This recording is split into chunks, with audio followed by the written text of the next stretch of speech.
everyone, here in front of me SONY Xperia 10 Mark IV, and I'll show you how to mute notification sound on this device. So let's just first open the settings application and then tap here on the sound section.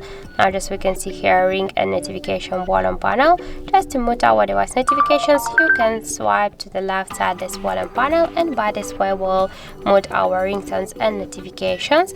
But if you want to stay with the ringtones and mute only your device notifications, I suggest you just to click here on notification sound and switch your currently notification sound just to no.